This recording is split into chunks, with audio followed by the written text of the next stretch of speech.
Friends, आप सभी के लिए मैं आज लेकर आई हूँ एक Telugu romantic comedy with mystery के तड़के से सजी मूवी के एक्सप्लेन को, जिसका नाम है 18 पेजेस। आई होप आपने शाहिद कपूर और अमृता राव स्टारर विवाह पिक्चर को तो देखा ही होगा।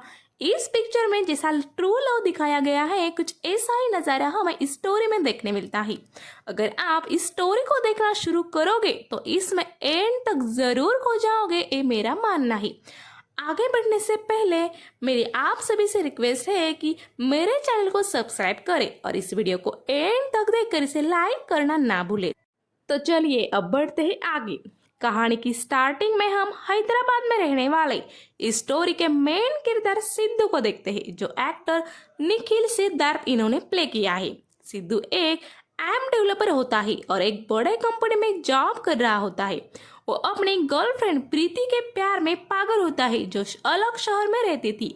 वो उससे हमेशा कनेक्टेड रहना पसंद करता था, इसलिए वो हमेशा फोन से चिपका भी रहता था। अपने गर्लफ्रेंड से हमेशा जुड़े रहने की सोच से वो एक ऐसा ऐप बना रहा होता है जिसके जरिए हम दूर होने वाले लोगों के आसपास वर्चुअली रियलिटी बॉक्स की मदद से पहुंच सकते थे और उन लोगों को अपने पास ही फील कर सकते हैं। उसकी कंपनी उसे इस ऐप बनाने में सपोर्ट कर रही होती है और कुछ दिनों बाद एक बड़े क्लाइंट से फंडिंग अरेंज करने के लिए उस बारे में बात भी चल रही होती है। इस प्रोजेक्ट को लेकर सिद्धू अपने ऑफिस के टीम संग काफी लगन से काम कर रहा होता है। इसी बीच प्रीति का बर्थडे पास आ रहा होता है, तब उसे उसके शहर जाकर सरप्राइज देने का प्लान बनाकर सिद्धू कुछ बढ़िया गिफ्ट्स भी खरीद लेता है। इसके बारे में वो अपने ऑफिस की बेस्ट फ्रेंड साकी को भी बताता है। इसी बीच वो लैपटॉप पर देखता है कि प्रीति ने एक पोस्ट की है जिसमें वो एक लड़के संग पिक्चर शेयर करती है और उसे कैप्शन देती है, एंटरिंग इन न्यू लाइफ। ये देखकर सिद्धू उसे कॉल करने लगता है, मगर वो उसे अटेंड नहीं करती। इस बात से काफी अपसेट होकर सिद्धू एक पब जाता है और बहुत ड्रिंक करता है। नशे में धुंध होकर वो वहां से निकलता है, तब वो खड़े भी नहीं हो पा रहा था। इस हालत में उसे साकी उसके घर छोड़ने आती है।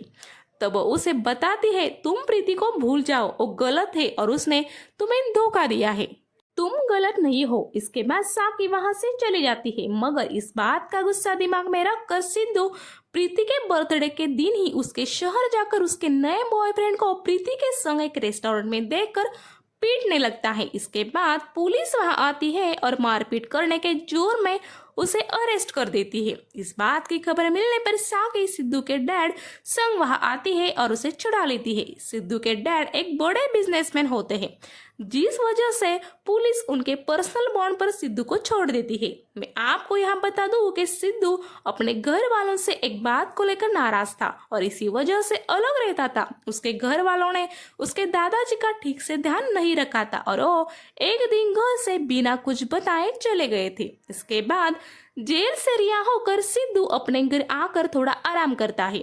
इसी बीच उसको एक एहसास होता है कि उसे एक डायरी लड़ाई करते वक्त मिली थी, जिसे उसने अपने पास ही रखा था। घर में ढूंढने पर उसे वो डायरी एक कोने में पड़ी दिखती है।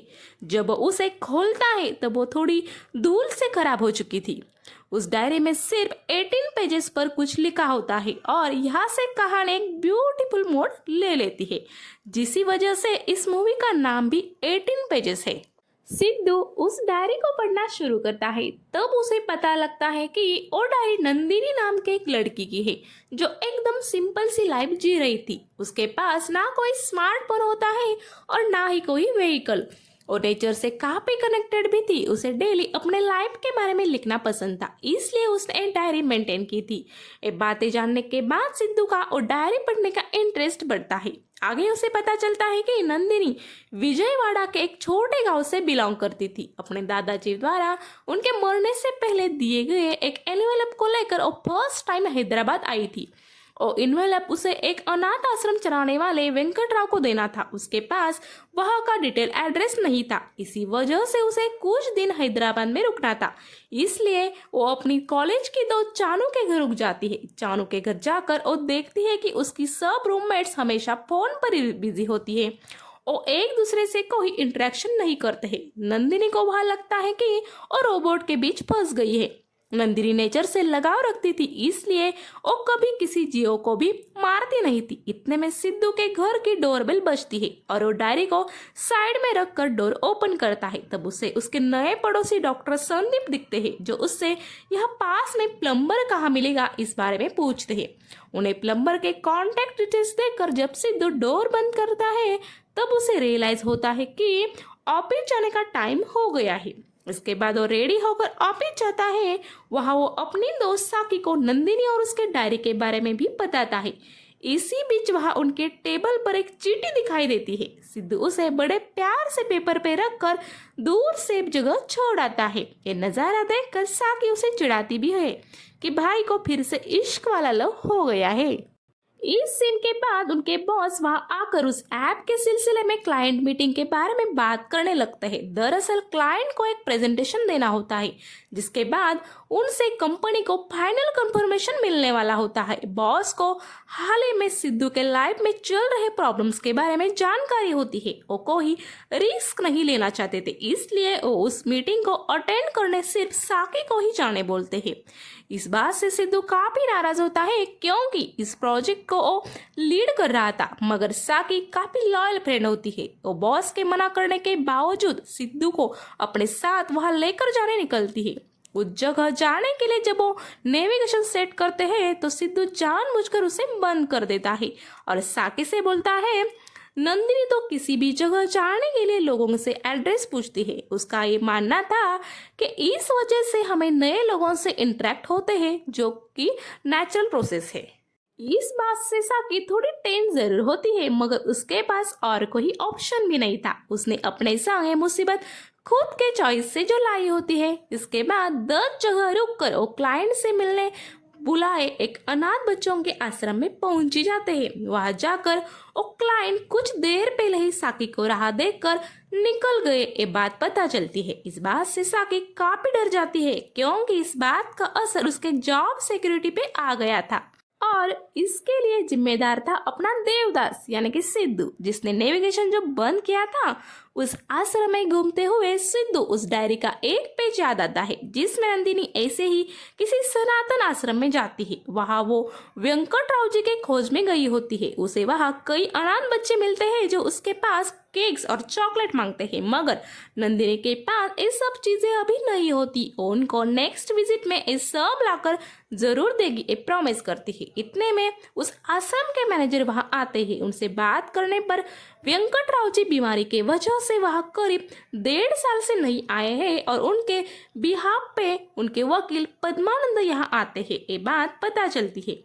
इसके बाद वकील पद्मानंद के कॉन्टैक्ट डिटेल लेकर वो उनके ऑफिस जाने निकलती है। इधर सिद्धू भी साकी संग वहां से जाने निकलता है। ऑफिस में अब क्या होगा इस बात से साकी काफी टेंशन हो रही थी। रास्ते में उन्हें एक आदमी मिलता है जो, मेरी कार बंद पड़ी है और मुझे वक्त पर एयरपोर्ट जाना है, नहीं तो फ्लाइट मिस हो जाएगी, ये बताता है। उस आदमी को देखकर साकी तो लिफ्ट देने से मना करने लगती है, क्योंकि एयरपोर्ट का रास्ता दूसरी तरफ था। मगर नंदिनी का फैन बना अपना सिद्धू उनकी मदद करने के लिए तुरंत राजी होता है, क्योंकि नंदिनी भी काफी हेल्पिंग नेचर की थी। इसके बाद उस अनजान आदमी को कार में बिठाकर वो लोग एयरपोर्ट का रास्ता पकड़ लेते हैं। बातों बातों में सिद्धू उस आदमी को, हम यहाँ एक ऐप को लेकर एक मीटिंग करने आए थे, ये बताता है। इसके बाद उस आदमी के इंटरेस्ट दिखाने पर वो उसे ऐप की डिटेल्स और फीचर्स भी एक्सप्लेन कर देता है। फिर वो एयरपोर्ट पहुंच जाते हैं। इसके बाद उस आदमी को ड्रॉप करके वो ऑफिस चले जाते हैं। ऑफिस जाकर जब वो बॉस को सारा वाकया बताते हैं तब बॉस काफी गुस्सा होते हैं और साकी को फायर करने के बारे में बोल देते हैं। मगर इसी बीच उनको एक कॉल आता है और वो सबको वीडियो कॉन्फ्रेंस के लिए बोर्ड रूम में चलने बोलते हैं। वहां जाकर सिद्धू और साकी देखते हैं कि सामने ऑनलाइन वही आदमी होता है जिन्हें उन्होंने एयरपोर्ट छोड़ा था। वो आदमी वही क्लाइंट था जो ऐप को खरीदने वाला था। फिर वो सिद्धू की और उस ऐप की काफी तारीफ करता है और इस प्रोजेक्ट को पूरी फंडिंग करने के बारे में फाइनल कंफर्मेशन दे देता है। ये सुनकर सब लोग खुश हो जाते हैं। अपने सिद्धू भाई की कॉलर एकदम टाइट हो जाती है। और जहां सब लोग इस सक्सेस का क्रेडिट सिद्धि को दे रहे थे, वही वो इस बात का क्रेडिट नंदिनी को दे रहा होता है, क्योंकि उसके हेल्पिंग नेचर की वजह से इंस्पायर होकर उसने आज उस क्लाइंट की मदद की थी। इसके बाद सिद्धू को नंदिनी जैसे ज्यादातर बातें करने लगता है। नंदिनी को एसी अच्छा नहीं लगता था, इसलिए वो अपने दोस्त के घर स्वेटर पहनती थी। ये पढ़ने पर अपना सिद्धू भाई भी ऑफिस स्वेटर पहनकर जाने लगता है, और वो भी गर्मियों के दिन में। अब बोलो, पागलपंती की भी कोई लिमिट होनी चाहिए ना। इसके बाद और डायरी के अगले पेज पर सिद्धू पढ़ता है कि एक दिन नंदिनी जब अपने दोस्त चानू के घर आती है, तब उसे वो रोते हुए दिखती है। उसको सब रूममेट्स भी उसे कुछ समझा रही होती है। चानू के पास जाकर जब नंदिनी इस सब का रीजन जानने लगती है, तब उसे समझ में आता है कि चानू का बॉयफ्रेंड उससे चीट कर रहा है, वो किसी और लड़के को भी डेट कर रहा है। ये सुनने पर नंदिनी उसे समझाती है कि वो तुम्हारे लिए बना ही नहीं था। अगर वो तुमसे सच्चा प्यार करता तो वो किसी की तरफ अट्रैक्ट ही नहीं होता था। ये बात सुनकर चानू शांत हो जाती है, और उसकी बाकी दोस्त भी इस बात से एग्री हो जाती है। इसके बाद वो सब नंदिनी को लव गुरु चढ़ाकर सब लोग हंसी मजाक में खो जाते हैं। और अगले कुछ दिनों में वो सब अपने गैजेट्स छोड़ एक दूसरे से बातें करने लगते हैं। ये पढ़ने के बाद सिद्धू भी प्रीति को माफ कर देता है। अगले दिन वो उसके शहर जाके उससे और उसके बॉयफ्रेंड को सॉरी बोलकर उनको आगे के लिए गुड लक देता है। अब वो भी नंदिनी की तरफ लाइफ की हर बात में दिल खोल कर जीने लगा था। वो नेचर से भी कनेक्ट हो रहा था। नंदिनी जैसे गरीबों की मदद करती थी, वैसे वो भी रास्ते में एक गरीब लड़के की कुछ पैसे देकर मदद करता है। तभी उसे पीछे से एक बूढ़े आदमी की आवाज सुनाई देती है, जो मुझे भी पैसे दो बेटा, ये बोलता है। उस बूढ़े आदमी को जब सिद्धू देखता है, तब उसका अपनी आंखों पे विश्वास नहीं बैठता।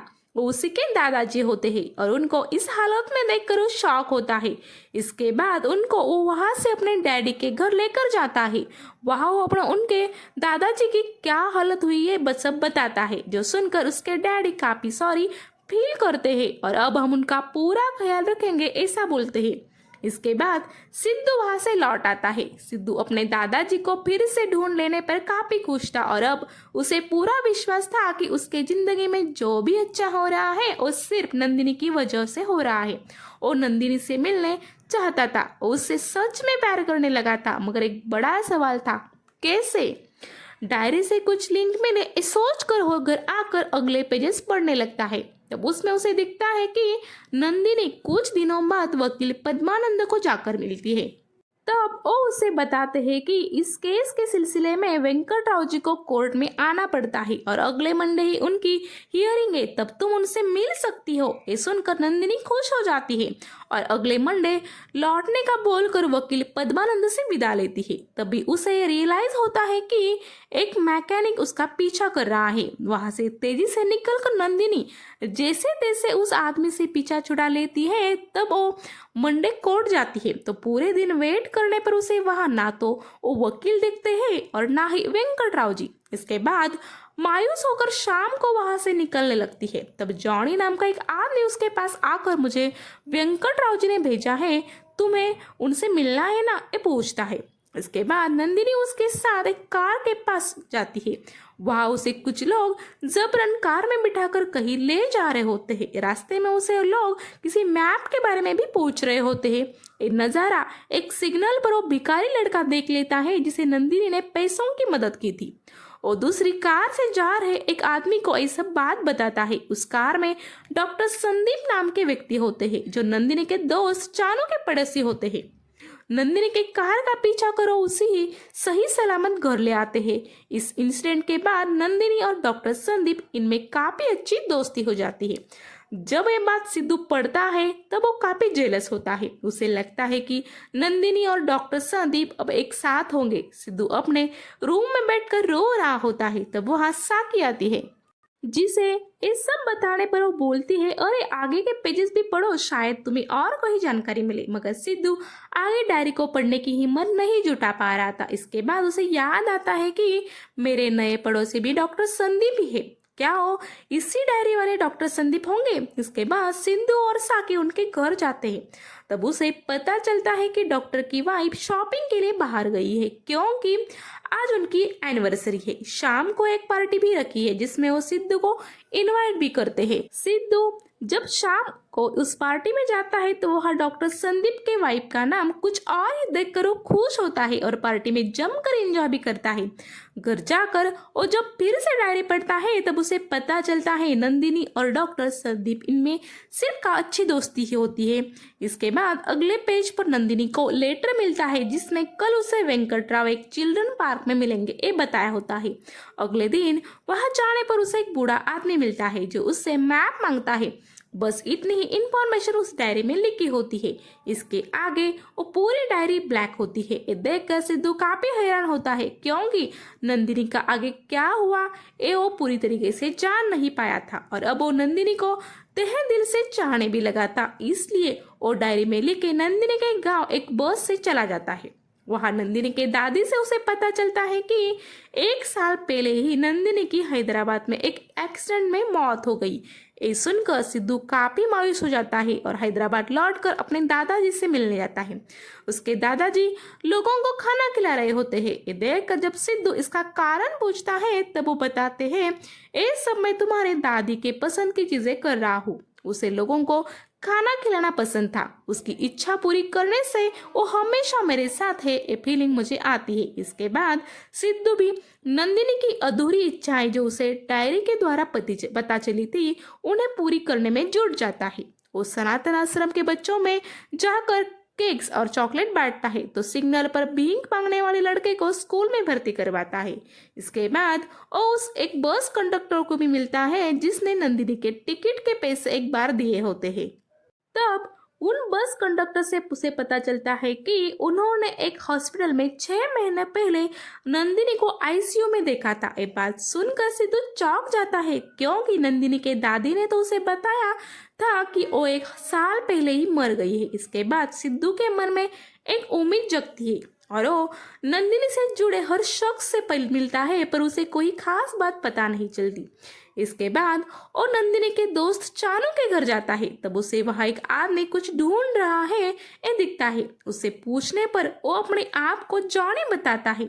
ये सुनकर सिद्धू को याद आता है कि एक बार जॉनी नाम के आदमी ने ही नंदिनी को कोर्ट से अगवा किया था। जॉनी से अच्छे से पूछताछ करने पर वो उसे बताता है कि नंदिनी के पास एक मैप था जिसे वो हासिल करना चाहता था। उसी ने वेंकटराव को मारकर एक दूसरे बूढ़े आदमी को नंदिनी से मिलने चिल्ड्रन पार्क भेजा था, मगर नंदिनी को शक हुआ और उसने उन्हें कोई मैप नहीं दिया। इसके बाद जॉनी यही घर आकर नंदिनी को टॉर्चर करने लगता है, मगर वो भाग जाती है।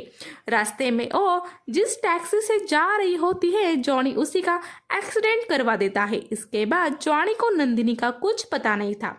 ये सब सुनकर सिद्धू को काफी गुस्सा आता है और वो जॉनी को काफी पीट कर मार देता है। इसके बाद उसे एक बात याद आती है कि नंदिनी हमेशा एक पोस्ट बॉक्स में अपने लेटर्स रखती थी और वहां जाकर एक एनवेलप ले लेता है जिसमें एक मैप उसे दिखाई देता है। वो जगह सनातन आश्रम की होती है और वज्र कंस्ट्रक्शन नाम की कंपनी वहां कमर्शियल कॉम्प्लेक्स बनाना चाहती थी और ये उसी का ही प्लान होता है। अगले दिन जब सिद्धू उस कंपनी के ऑफिस जाकर विजय नाम के सीईओ से पूछताछ करता है तब विजय उसे बिना कुछ जानकारी दिए टाल देता है, मगर वो अपने खास आदमी मोहन को सिद्धू को खत्म करने बोलता है। ये बात सिद्धू वहां से निकलते वक्त सुन लेता है।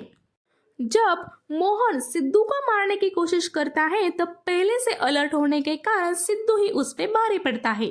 इसके बाद वो मोहन से पूरी जानकारी हासिल कर लेता है। दरअसल विजय जमीन हड़प कर उस पर कंस्ट्रक्शन कर बड़ा बना हुआ होता है।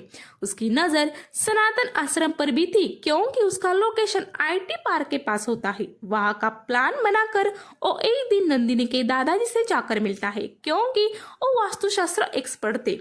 उनसे जगह अच्छी है एक कंफर्म होने पर उस आश्रम के ओनर से जमीन खरीदने के बारे में बोलता है, मगर ओनर रेडी नहीं थे। इसके बाद विजय उस आश्रम में आग लगा देता है जिसमें ओनर संग कई बच्चों की मौत हो जाती है। इस बीच आश्रम सील हो जाता है और कोर्ट में जगह खरीदने के डुप्लीकेट पेपर्स पेश करके विजय जमीन हड़प लेता है। आश्रम के एक कर्मचारी वेंकटराव को इस बात की जानकारी होती है और नंदिनी के दादाजी से संपर्क कर उनसे वो प्लान मांगते हैं जिसके जरिए एक जमीन आश्रम के नाम पर ही थी। ये वो कोर्ट में दिखाना चाहते थे। दादाजी के पास से वही प्लान का इन्वॉल्व लेकर नंदिनी उसे वेंकटराव को देने यहाँ आई थी, मगर उसका एक्सीडेंट कर दिया गया। इसके बाद सिद्धू मोहन से पूछता है, क्या नंदिनी के बारे में और कुछ जानते हो? तब वो उसे बताता है कि उसकी मौत हो चुकी है और मेरे पास उसके डेथ सर्टिफिकेट की कॉपी है। वो देख कर पर सिद्धू को काफी दुख होता है, मगर वो एक बात नोटिस करता है कि उस पर डॉक्टर संदीप इनकी साइन होती है। इसके बाद डॉक्टर संदीप से पूरा सच जानने और उनको जाकर मिलता है। डॉक्टर संदीप उसे बताते हैं कि जब मैं उसका इलाज कर रहा था तब मोहन नाम का एक गुंडा मेरे पास आया और उसने मुझे बताया कि आप नंदिनी को किसी भी तरह से मार दो, आपको काफी पैसे मिलेंगे और ऐसा न करने पर आपको आपके जान से हाथ भी धोना पड़ सकता है। इसके बाद डॉक्टर संदीप एक दिमाग लड़ाते हैं और नंदिनी को बिना मारे उसे डेट दिखाते हैं और उसका डेथ सर्टिफिकेट बना देते हैं। फिर वो बताते हैं कि नंदिनी मेरे एक दोस्त के गांव में सेफ है और रिकवर हो रही है। इसके बाद सिद्धू उस गांव में जाकर उसे देखता है, मगर वो नंदिनी को मिलता नहीं क्योंकि वो नंदिनी से हमदर्दी जताकर प्यार बयान नहीं करना चाहता था। वो चाहता था कि नंदिनी खुद उनके बारे में जाने और अगर वो चाहे तभी वो मिले। इसी बीच सिद्धू पूरा सच दुनिया के सामने लाकर वो आश्रम की जगह हासिल कर लेता है और वहाँ एक बड़ा और एडवांस आश्रम बनाता है। इस काम में उसकी वो मदद वो क्लाइंट भी करते हैं जिन्हें उसने एयरपोर्ट छोड़ा था। करीब 6 महीनों बाद नंदिनी ठीक हो जाती है। तब अपने दोस्त के घर जाते वक्त उसे वो गरीब लड़का मिलता है। उसे बताता है कि अब वो स्कूल जाता है और उसका खर्चा सिद्धू नाम का एक लड़का कर रहा है। घर जाकर नंदिनी वहां पोछा करने वाली लड़की से मिलती है जो बताती है कि अब वो एक IT कंपनी के पार्ट टाइम में जॉब करती है और पढ़ती भी है और सिद्धू ने उसकी मदद की है। सनातन आश्रम जाने पर वो उसे काफी नए रूप में देखती है। वहाँ के बच्चों और लोगों से वो जानती है कि सिद्धू की वजह से आज ऐसा पॉसिबल हुआ है। इसके बाद वकील पद्मानंद इनसे उसे सब लीगल घटनाएं पता चलती है। साथ में वो ये सब सिद्धू की वजह से हो पाया ये भी बताते हैं। जिसके बाद सिद्धू से मिलने की इच्छा नंदिनी के मन में जगती है। उसे भी अब उसके बारे में जानना था। उसके खोज में वो साकी से मिलती है जो उसे सिद्धू के बारे में सब कुछ बता देती है और वो तुमसे बेहद प्यार करता है ये भी बताती है, मगर वो तुमसे मिलकर ऐसा नहीं दिखाना चाहता था, इसलिए वो तुमसे दूरी बनाकर बैठा है ये भी साकी उसे बताती है। इसके बाद नंदिनी भी सिद्धू से मोहब्बत करने लगी थी। वो उसे डिस्परेटली मिलना चाहती थी, मगर साकी उसे बताती है कि वो कहाँ है ये मुझे नहीं पता, मगर वो तुम्हारी कोई विश पूरी करने जा रहा है ऐसा कुछ देर पहले मुझे बोलकर निकला है। ये सुनकर नंदिनी समझ जाती है कि अब उसकी सिर्फ एक ही विश बची थी कि वो उसके पेरेंट्स का श्राद्ध वाराणसी में पवित्र गंगा माता के तट पर करना चाहती थी।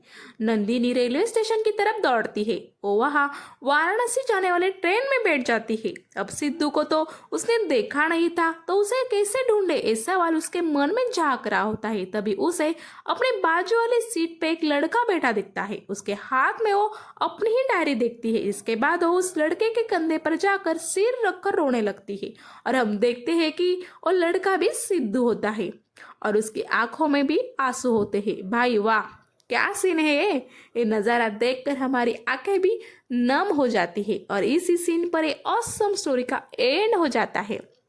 तो दोस्तों, आपको ये मेरा एक्सप्लेनेशन कैसा लगा ये मुझे कमेंट्स करके ज़रूर बताइए। जल्दी मिलूंगी ऐसे ही हट के मूवी के रिव्यू के साथ। तब तक के लिए आप सब खुश रहिए, हंसते रहिए। इसी दुआ के साथ मैं आपसे लेती हूँ विदा। Good bye.